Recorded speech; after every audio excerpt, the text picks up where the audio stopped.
আজকের ভিডিওর বিষয়বস্তু অর্থনৈতিক নির্যাতনের শিকার নারীদের জন্য সঞ্চয় টিপস। যারা যে সকল নারী অর্থনৈতিক নির্যাতনের শিকার নন তারাও এই ভিডিওটি দেখলে উপকৃত হবেন বলে আমি মনে করছি। অর্থনৈতিক নির্যাতনের শিকার নারী কর্মজীবী হতে পারেন, কর্মজীবী না হতে পারেন। আজকের ভিডিওতে আমি সেই সকল নারীদের সম্পর্কে কথা বলবো যারা কর্মজীবী নন, যারা অর্থনৈতিক নির্যাতনের শিকার। তারা কিভাবে টাকা সঞ্চয় করবেন, কেন অর্থনৈতিক নির্যাতনের শিকার নারীদের টাকা সঞ্চয় করতে হবে সেটা আগে বুঝতে হবে। যেহেতু আপনি একজন অর্থনৈতিক নির্যাতনের শিকার এবং সবসময় দেখা যায় যে সকল নারী অর্থনৈতিক নির্যাতনের শিকার হন তারা পরবর্তীতে মানসিক এবং শারীরিক নির্যাতনের শিকার হন এবং দিন দিন তাদের যে সম্পর্ক, আম, যে বৈবাহিক যে সম্পর্ক সেটা কঠিন হয়ে দাঁড়ায়। সেজন্য অর্থনৈতিক আহ, টাকা সঞ্চয় করা এই ধরনের নারীদের জন্য খুবই গুরুত্বপূর্ণ, যাতে ভবিষ্যতে স্বাধীনভাবে কোনো উম, সিদ্ধান্ত সেই নারী নিতে পারেন। সেজন্য প্রথমে যেটা করতে হবে, প্রথমে মন স্থির করতে হবে টাকা জমানোর জন্য। কারণ ভিডিওর আমরা যদি টাইটেল দেখি, টাইটেলে বলা হচ্ছে যে আপনি অর্থনৈতিক নির্যাতনের শিকার, তার মানে আপনার কাছে হাতে টাকা নেই। আহ, কেউ হয়তো প্রশ্ন করতে পারেন, যখন আমার হাতে টাকা আসার সুযোগই নাই তখন আমি কি করে সঞ্চয় করতে পারবো? আসলে এই জিনিসটার জন্যই আমি বলছিলাম যে আহ, মনকে স্থির করা। যে আগে আপনি ঠিক করবেন যে আমার পরিস্থিতি যত খারাপ হোক, যাই হোক, আমি টাকা জমাবো। এইটা প্রথমে আপনাকে স্থির করতে হবে। এরপর খুব ঠান্ডা মাথায় আপনাকে একটা ডায়েরি বা কিছু একটা নিয়ে, কাগজ নিয়ে আপনাকে বসে যেতে হবে। আপনি মাথায় কখনোই চিন্তা করবেন না, এই চিন্তাগুলো আপনি লিখে ফেলবেন যে আপনার কোন কোন পরিস্থিতিগুলো খুব নাজুক, কোনগুলো আপনি কষ্ট পান, কোন ডিফিকাল্টি গুলা, কোন নির্যাতনগুলো আপনাকে অনেক বেশি আপনার জীবনযাত্রাকে সীমিত করে ফেলছে। সেই জিনিসগুলো আপনি এক জায়গায় লিখবেন। আরেক জায়গায় আপনি লিখবেন যে এর মধ্যে আপনার কি কি সুবিধাজনক জায়গা আছে।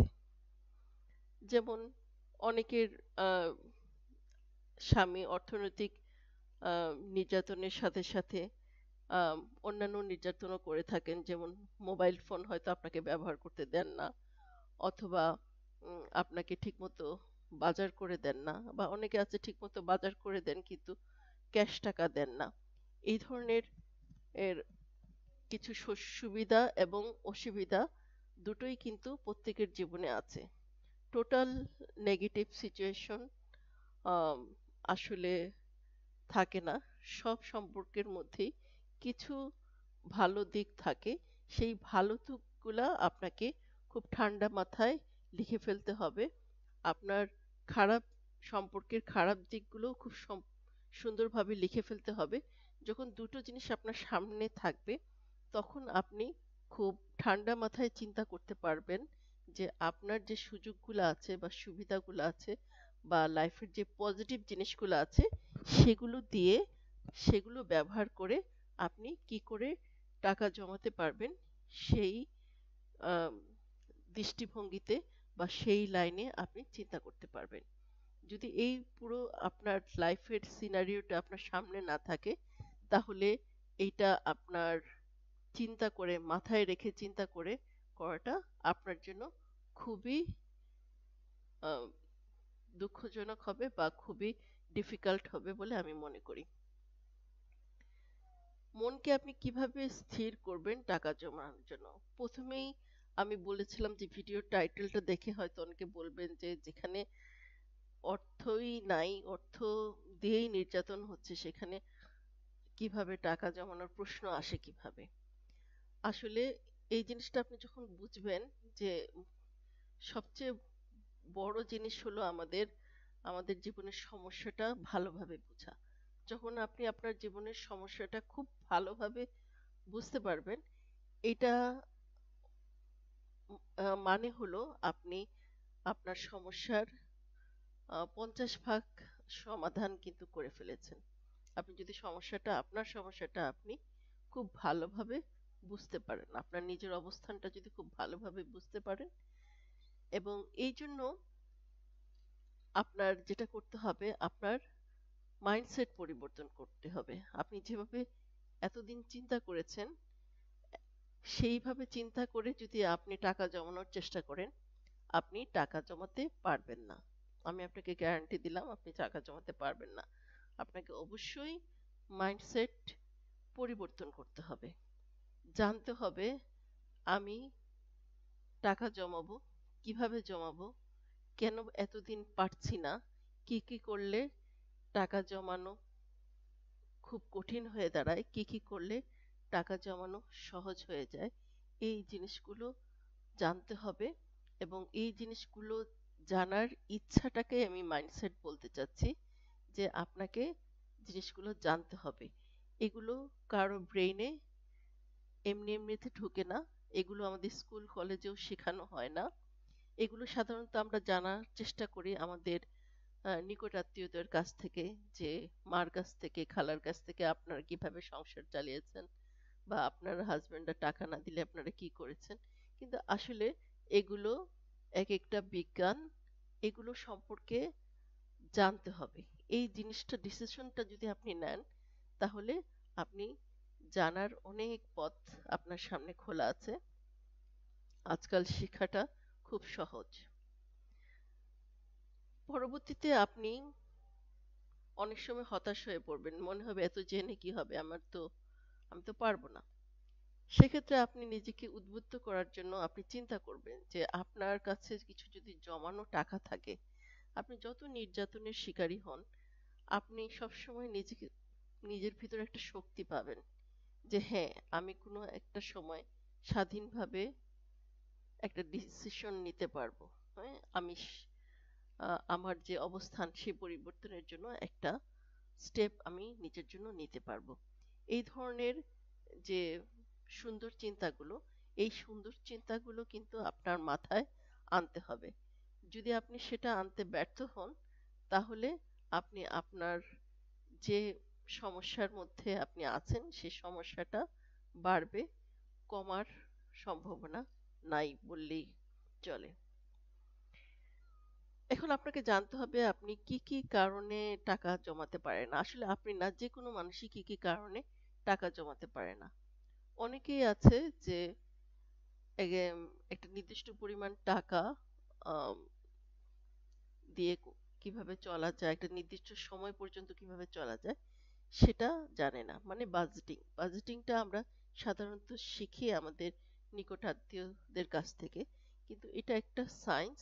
এটা আপনাকে জানতে হবে, বুঝতে হবে। যখন আপনি জানবেন, বুঝবেন, আপনি জানবেন যে ঠিক কোন জায়গাটা কমানো, কোন জায়গাটা বাড়ানোর মাধ্যমে আপনি টাকা জমাতে পারেন। ধার করা, এটা অনেকেই করে থাকে, এবং যেহেতু আপনি অর্থনৈতিক নির্যাতনের শিকার, আপনি হয়তো অনেক সময় আপনাকে ধার করতে হয়।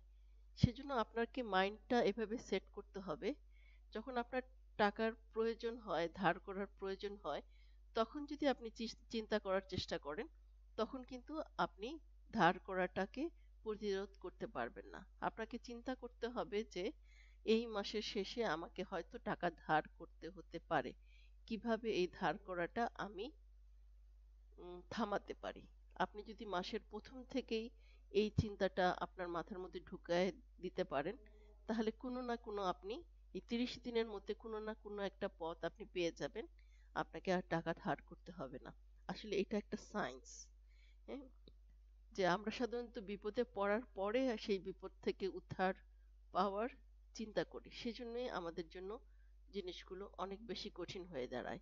এটা যদি আমরা একটু সময় নিয়ে কাজটা করি, অনেক সময় দেখা যায় যে আমরা সমাধান করে ফেলতে পারি। অর্থনৈতিক নির্যাতনের পরেও আপনার হয়তো একটা লিমিটেড পরিমাণ সুবিধা আপনি এই সম্পর্ক থেকে ভোগ করেন। তো এই আপনার টাকা জমানোর যদি আপনি চিন্তা করেন, তাহলে আপনি যে সামর্থ্যে আপনি চলতে পারেন, সেই সামর্থ্যের চেয়ে আপনি কম সক্ষম, এটা আপনার মাথায় ঢুকায় ফেলতে হবে যে না, আমি এত খরচ করতে পারবো না। যদিও আপনি পারেন, বা যদিও হয়তো আপনার অর্থনৈতিক নির্যাতন আপনার উপর আছে, আপনার হাতে হয়তো ক্যাশ টাকা নাই, কিন্তু হলো হয়তো প্রচুর জিনিসপত্র আপনার বাসায় কেনা হয়, প্রচুর জিনিসপত্র আপনি উম, ব্যবহার করতে পারেন, প্রচুর দামি দামি জিনিস খেতে পারেন। তো এই জিনিসগুলো যখন আপনি ব্যবহার করবেন, তখন আপনার এটা মাথায় সেট করে ফেলতে হবে যে না, আমি এই জিনিসগুলোর চেয়ে আম, নিচু, একটু কম করে এগুলো খরচ করব, বা কম করে এগুলো উপভোগ করব। আমি মোট কথা আপনার যে লেভেল, খরচ করার লেভেল বা জীবনযাত্রার যে মান, সেটাকে আপনি কমিয়ে ফেলতে হবে। এবং প্রথমেই কমাতে না পারলেও আপনার মাথার মধ্যে ঢুকিয়ে ফেলতে হবে যে না, এটা করা যাবে না, এটার উপযোগী আমি না। হ্যাঁ, আমাকে আমার জীবনযাত্রার মান কম, এটা আপনাকে সেট করতে হবে। এটা যদিও শুনতে খারাপ লাগলো, তারপরেও এটা কিন্তু অনেক বড় একটা ভূমিকা পালন করবে টাকা জমানোর ক্ষেত্রে।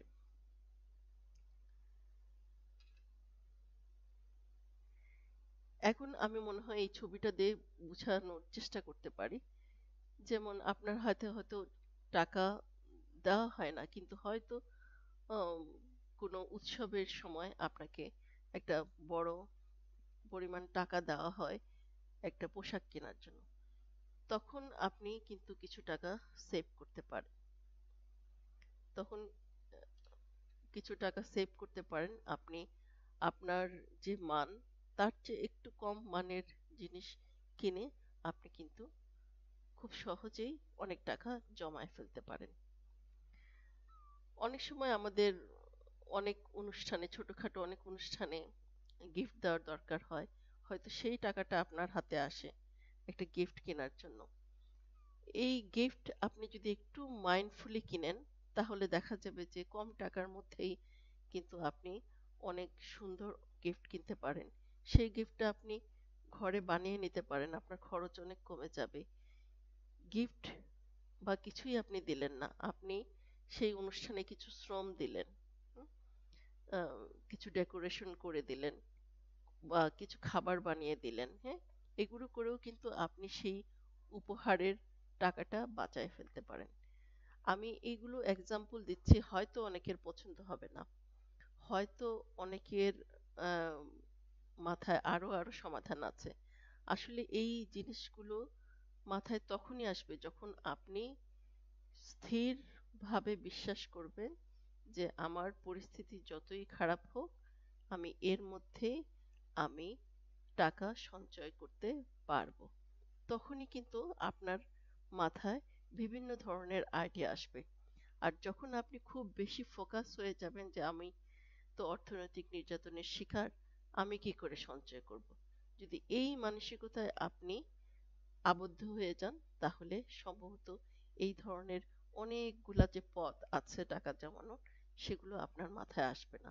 এগুলো প্রত্যেকটা মানুষের পার্সোনাল সিচুয়েশনের উপরে এই রাস্তাগুলো ভিন্ন হবে। আপনি একভাবে জমাতে পারবেন, আরেকজন আরেকভাবে জমাতে পারবে। কেউ হয়তো উম, প্রচুর বাজার আসে, সেই বাজারটা যদি আপনি খুব মাইন্ডফুলি একটা মেনু করেন, সপ্তাহের মেনু করলেন, যেই বাজার হয়তো 7 দিনে আপনার শেষ হয়, সেটা হয়তো আপনি 10 দিন পর্যন্ত টেনে নিয়ে নিতে পারেন। তখন এই যে বাড়তি যে আপনি কয়েকদিন চালিয়ে নিলেন, এই টাকাটা কিন্তু আপনি ইজিলি সেভ করতে পারবেন। তো এই ধরনের অনেকগুলো পথ কিন্তু আমাদের মনের অজান্তেই আছে। যদি আপনি মাইন্ডসেট ঠিক করেন, তাহলে আপনি এই সঞ্চয়গুলো করতে পারবেন। এখন টাকা জমানোর জন্য কিভাবে মানসিক প্রস্তুতি নেবেন? আমি ঠিক করলাম আজকে থেকে আমি টাকা জমাবো, কিন্তু এই জিনিসটাই কিন্তু শুধু যথেষ্ট না। এখন আপনাকে কিন্তু কিছু জিনিস সম্পর্কে ভালোভাবে জানতে হবে।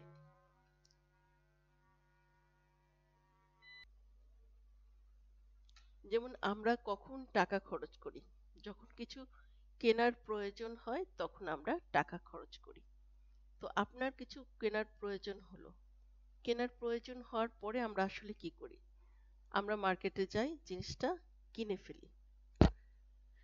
কিন্তু আপনি যদি মাইন্ড সেট পরিবর্তন করেন, আপনার মানসিকতা পরিবর্তন করেন, তাহলে কিন্তু আপনি মার্কেটে গিয়েই জিনিসটা কিনে ফেলবেন না। আপনি দেখবেন যে আপনার যেই জিনিসটা প্রয়োজন সেটা বাসায় আছে কিনা। কারণ আমাদের বাসায় অনেক সময় অনেক জিনিস আছে যেগুলো আমরা আসলে খুঁজে পাই না, আবার কিনি, খুঁজে পাই না, আবার কিনি, এবং একই জিনিস আমরা বারবার কিনি। দেখা যাচ্ছে যে প্লাস্টিকের কন্টেনার দরকার নাই, হ্যাঁ, আরে বেশি দাম না তো, মাত্র 20 টাকা, মাত্র 50 টাকায় পাওয়া যাচ্ছে, আপনি কিনে ফেলেন।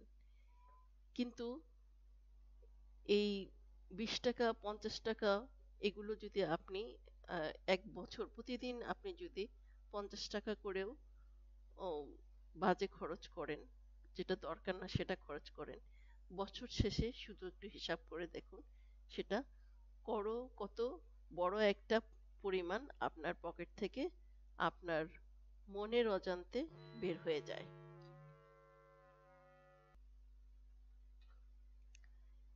আপনি যখনই যে কোনো জিনিস কেনার প্রয়োজন হবে, আপনি যদি এই ধাপটা পার হয়ে তারপরে কিনেন, আপনি কিন্তু অনেক পয়সা বাঁচাতে পারবেন। এই ধাপটা, এটা কিন্তু একটা সায়েন্টিফিক একটা পিরামিড, পিরামিড অফ নিড বলা হয় এটাকে। এখানে প্রথম ধাপটা হলো, যখন কোনো কিছু কেনার প্রয়োজন হবে, আপনি নিজেকে কিছু প্রশ্ন করতে হবে যে জিনিসটা কি আমার আছে, যদি থাকে, যেটা আছে সেটা দিয়ে কি আমার কাজ চলে, যদি চলে তাহলে আমার নতুনটা কেনার দরকার নাই। জিনিসটা কি আমার বছরে একবার দরকার হয়, খুব কম দরকার হয়? যদি খুব কম দরকার হয় তাহলে তো আমি এটা ধার করে নিতে পারি, কারো কাছ থেকে এনে ব্যবহার করলাম, তারপরে আবার তাকে ফিরিয়ে দিলাম, তাহলে তো আমার অনেক পয়সা বাঁচতে পারে। অথবা কারোর সাথে আমি পরিবর্তন করে নিতেও পারি, আমার হয়তো একটা জিনিস আছে যেটা কাজে লাগে না, আরেকজনের আরেকটা জিনিস আছে যেটা আমার কাজে লাগে, আমি তার সাথে সেটা পরিবর্তন করে নিতে পারি। সেক্ষেত্রে আমার টাকার কিন্তু প্রয়োজন হবে না। আপনি হয়তো আপনার স্বামী হয়তো আপনাকে সেই জিনিসটা কেনার জন্য দিয়েছে, কিন্তু আপনি কি করলেন, আপনি কিনলেন না, আপনার একটা পড়ে থাকা জিনিসের সাথে আপনি আরেকজনের সাথে এক্সচেঞ্জ করলেন, পয়সাটা আপনার কাছে রয়ে গেল। আপনি আর কি করতে পারেন? অনেক জিনিসই আছে যে আমরা সেকেন্ড হ্যান্ড কিনতে পারি, একটু ব্যবহার করা হয়েছে, সেটা আমরা পাশের বাসার কারোর কাছ থেকেও করতে পারি। অনলাইনে অনেক জায়গায় সেকেন্ড হ্যান্ড জিনিস বিক্রি হয়, সেখান থেকে ইজিলি আমরা অনেক কমে এই আমাদের প্রয়োজনীয় জিনিসগুলো কিনে নিতে পারি, এবং এখানে কিন্তু আপনি একটা টাকা সঞ্চয় করতে পারেন। কেনা এবং তৈরি করা, আপনি অবশ্যই জানেন যে একটা জিনিস আপনি কিনতে গেলে অবশ্যই যেটা রেডি করা, সম্পূর্ণ রেডি করা, সেটা অনেক খরচ হয়ে যাবে। সেটা যদি আপনি ঘরে বানিয়ে নিতে পারেন, মেরামত করে নিতে পারেন, তাহলে আপনার টাকা বাঁচবে। এবং এই সবগুলো ধাপ পর্যালোচনা করার পরে যদি আপনার মনে হয় যে জিনিসটা কিনতেই হবে, তাহলে কি কিনে ফেলবেন? না। তাহলেও আপনাকে এখানে কিছু কাজ আছে। কেনার আগে যেহেতু এখন আমাদের মোবাইল ফোন সবার হাতে হাতে আছে, আপনি একটু রিসার্চ করবেন যে এই জিনিসটার দাম কি পরিমাণ, কোথায় এটা দাম কেমন, কোথায় সবচেয়ে কমে এটা কেনা যায়, সবচেয়ে ভালো এবং সবচেয়ে কমে কোন জায়গা থেকে কেনা যায়, সেই জায়গায় যাইতে আমার কতটা রিক্সা ভাড়া লাগবে, আমি কি কোনোভাবে আমার এই কাছাকাছি কোথাও পাই কিনা যেখানে আমার রিক্সা ভাড়াটা বেঁচে যাবে, জিনিসটা আমি কিনবো কিন্তু আমার এক্সট্রা কোনো খরচ হবে না। এই জিনিসগুলো যদি আপনি রিসার্চ করার পরে আপনি সেই নির্দিষ্ট স্থানে যান, তাহলে এই যে বাসা থেকে ওই জায়গায় যাওয়ার মধ্যেই কিন্তু আপনি অনেকগুলো টাকা বাঁচিয়ে ফেলতে পারেন। টাকা জমানোর একটা লক্ষ্য তৈরি করতে হবে। এখানেও হয়তো অনেকে বলবেন টাকাই নাই আবার টাকা জমানোর লক্ষ্য। আর লক্ষ্য কি, মানে আমি বললেই কি সেটা হয়ে যাবে? কিন্তু আসলে এটার পিছনেও একটা সায়েন্স আছে, একটা বিজ্ঞান আছে যে টাকা আমরা কেন জমাই। আমরা জমাই আমাদের বৃদ্ধকালের জন্য, আমাদের কোনো বিপদ আপদের জন্যই আমরা টাকা জমাই। যদি রিটায়ারমেন্টের কথাই আমি চিন্তা করি তাহলে দেখুন, এখানে হলো আপনি যদি আপনার 20 বছর বয়স থেকে আপনি টাকা জমানো শুরু করেন, তাহলে আপনাকে আপনি যে স্যালারিটা পান সেই স্যালারির 12% টাকা আপনাকে জমাতে হবে।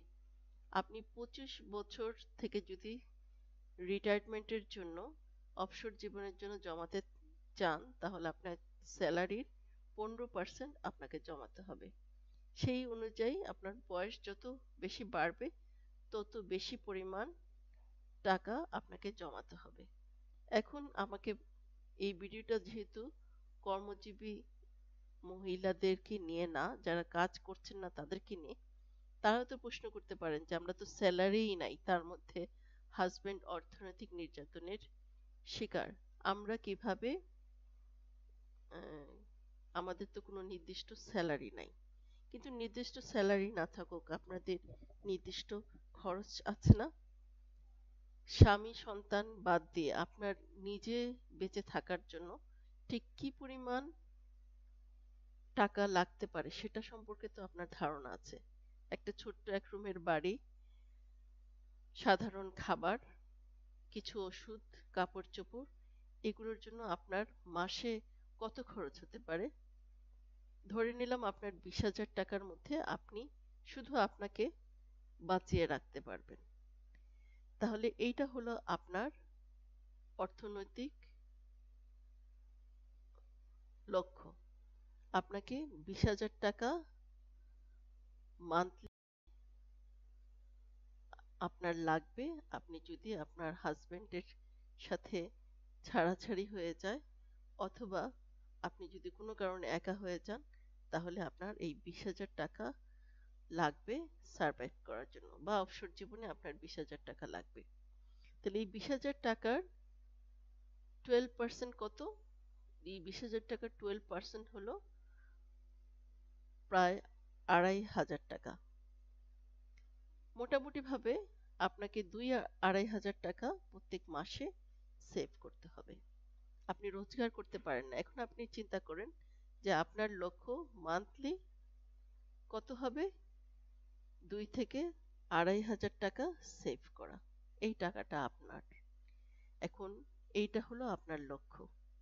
এটা আপনি প্রতি মাসে যদি এই টাকাটা আপনি জমায়ে ফেলতে পারেন, এবং শুধু জমালে হবে না, এই আপনি তো হিসাবটা পেয়ে গেলেন যে 20 ইয়ার্স থেকে যদি আপনি শুরু করেন, 12%, 25 থেকে হলে 15%, 30 হলে 20%, এভাবে করে আপনি হিসাবটা করে নেবেন।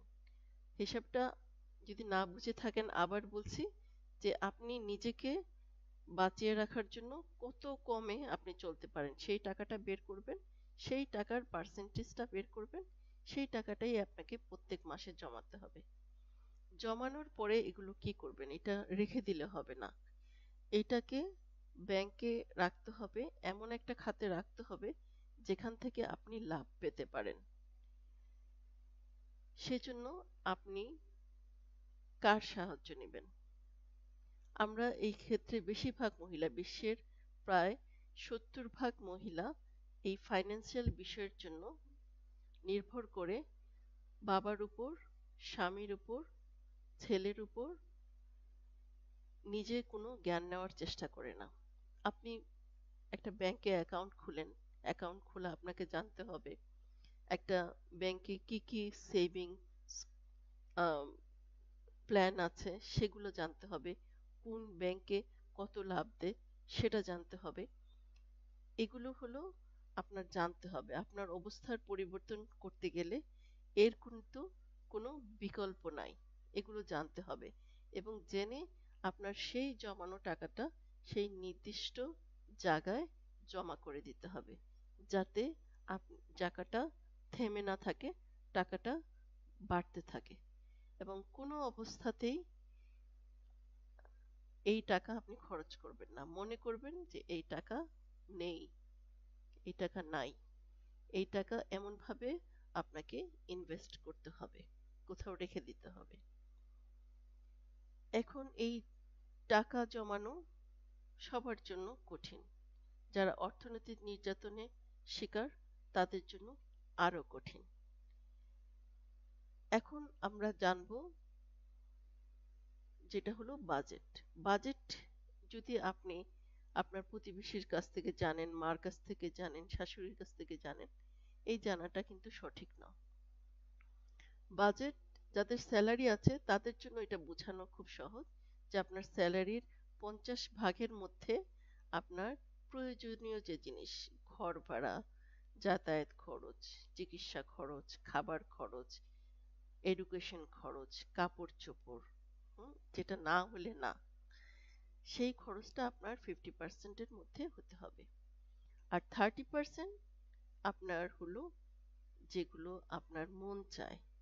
মন তো আমাদের অনেক কিছু চায়, বিদেশ যেতে চায়, বেড়াতে চায়, নতুন মোবাইল ফোন চায়, নতুন গয়না চায়, বাইরে খেতে যেতে চায়। তাহলে এই জায়গাটা আপনি 30%-এর বেশি খরচ করতে পারবেন না। আর 20% রাখতে হবে আপনার রিটায়ারমেন্টের জন্য এবং ইমার্জেন্সির জন্য। কিন্তু এটা যেহেতু আপনি স্যালারি পাচ্ছেন না, তাহলে এই জিনিসটার মধ্যে আপনি কিন্তু নাই। আপনি আছেন এই 50%-এর মধ্যে, এটার মধ্যেও নাই। যেহেতু আপনার অর্থনৈতিক স্বাধীনতাও নাই, এই বাজেটের কোনো ভাগের মধ্যেই কিন্তু আপনি নাই। শুধুমাত্র এই ভাগটার মধ্যে আছেন যেখানে এই জিনিসগুলো আপনি কি করেন, জায়গায় জায়গায় পৌঁছায় দেন। বাড়ি ভাড়াটা আপনার হাজব্যান্ড আপনাকে দেয়, সেটা বাড়িওয়ালাকে পৌঁছায় দেন। আপনার বাচ্চার যাতায়াত খরচ দেওয়া হয়, সেটা আপনি খরচ করেন, বাচ্চাকে আনা নেওয়ার সময় খরচ করেন। তারপরে আপনাকে হয়তো বাজারের কিছু খরচ দেওয়া হয়, আপনি বাজার আনেন, হাজবেন্ডকে সেই হিসাবটা দিতে হয়। আপনি ডাক্তার দেখাতে যান, ডাক্তারের জন্য আপনাকে হয়তো আপনার হাজবেন্ড কিছু টাকা দেয়, সেই টাকা আপনি দিয়ে চিকিৎসা করান। তো এখানে হলো আপনার যে এইগুলোতে কিন্তু আপনার হাত নাই। আপনি সেভিংসে আপনি এখানে ভূমিকা রাখতে পারছেন না। এবং এই যে ফ্যান্সি জিনিসপত্র কেনা, সেখানেও আপনার স্বাধীনতা যেহেতু নাই, আপনি এখানে কি কি করতে পারেন? ঘর ভাড়া আপনি কিছু করতে পারবেন না, কিন্তু যাতায়াত খরচ আপনি আপনার বাচ্চাকে স্কুলে নিয়ে দিয়ে সেখানেই অবস্থান করে আবার বাচ্চাকে নিয়ে আসতে পারেন। সেক্ষেত্রে আপনার অনেকখানি খরচ বাঁচতে পারে। আপনি হাঁটতে পারেন, হেঁটে বাচ্চার স্কুলে গেলেন, আপনার স্বাস্থ্য ভালো থাকলো, আবার আপনি কিছু টাকা খরচ করলেন। আর যদি আপনার হাতে বাজার করা বাবদ টাকা আসে, সেক্ষেত্রে আপনি একটু যদি পড়াশোনা করেন, কোন জিনিসের কি দাম, কোন জিনিস কোথায় গেলে কমে পাওয়া যায়, কিভাবে একটা কম খরচে ভালো মেনু করা যায়, যাতে কম টাকায় বেশি দিন খাওয়া যায়, এই ধরনের যে এগুলো কিন্তু সবগুলোই বিজ্ঞান, সবগুলোই জানার বিষয়, পড়াশোনার বিষয়। এগুলো যদি আপনি আপনার প্রতিবেশী মা খালার থেকে ইনফরমেশন নিতে পারেন, তারাও তো খুব দক্ষতার সাথে সংসার চালায়, প্রত্যেকটা মেয়েই খুব দক্ষতার সাথে সংসার চালায়, কিন্তু আপনি যদি খুব ভালোভাবে এই জিনিসগুলো জেনে তারপরে করেন, তা আপনি এই 50%-এর মধ্যে আপনি অনেক কিছুই করতে পারবেন বলে আমি বিশ্বাস করি। আপনার হাতে বাজেটের যে যতটুকু অংশ আছে সেটাকে আপনি সব সময় চিন্তা করবেন যে আর কি করা যায়, এখানে আর কি করার আছে। শুধুমাত্র এই মানসিকতা দিয়েই কিন্তু আপনি অনেকখানি নিজেকে পরিবর্তন করতে পারবেন এবং সঞ্চয় করতে পারবেন।